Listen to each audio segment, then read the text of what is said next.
For so long as a guardian has guardianship of such land, he shall maintain the houses, parks, fish preserves, ponds, mills, and everything else pertaining to it for the revenues of the land itself. When the heir comes of age, he shall restore the whole land to him, stocked with plough teams and such implements of husbandry as the season demands and the revenues from the land can reasonably bear. Point 6. Heirs may be given in marriage, but not to someone of lower social standing.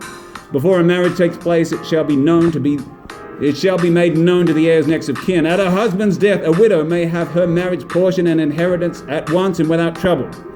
She shall pay nothing for her dower, marriage portion, or any inheritance that she and her husband held jointly on the day of his death. She may remain in her husband's house for 40 days after his death, and within this period her dower shall be assigned to her. No widow shall be compelled to many so long as she wishes to remain without a husband, but she must give security that she will not marry without royal consent if she holds her lands of the crown, or without the consent of whatever other lord she may hold of. Neither we nor our officials will receive any land or rent in payment of debt as long as the debtor has movable goods sufficient to discharge the debt. A debtor's surety shall not be distrained upon so long as the debtor himself can discharge his debt. If, for lack of means, the debtor is unable to discharge his debt, his surety shall be answerable for it. If they so desire, they may have the debtor's lands and rents until they have received satisfaction for the debt that they have paid for him, unless the debtor can show that he has settled his obligations to them. If anyone who has borrowed a sum of money from Jews dies before the debt has been repaid, his heir shall pay no interest on the debt for so long as he remains under age, irrespective of whom he holds his lands. If such a debt falls into the hands of the crown, it will take nothing except the principal sum specified in the bond.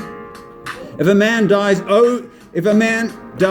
owing money to Jews, his father may have her dower and pay nothing towards the debt from it. If he leaves children that are underage, their deeds may also be provided for on a scale appropriate to the size of the holding of his lands. The debt is to be paid out to the residue, reserving the service due to his feudal lords.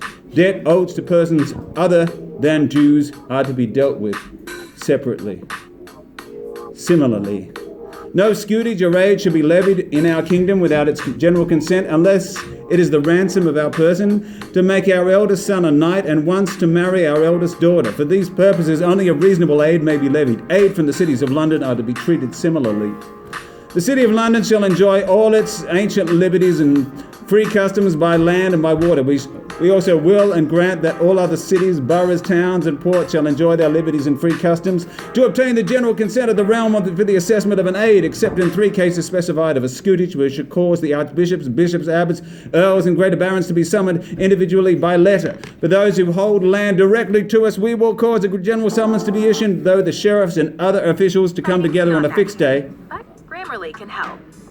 This sentence is grammatically correct, but it's wordy and hard to read.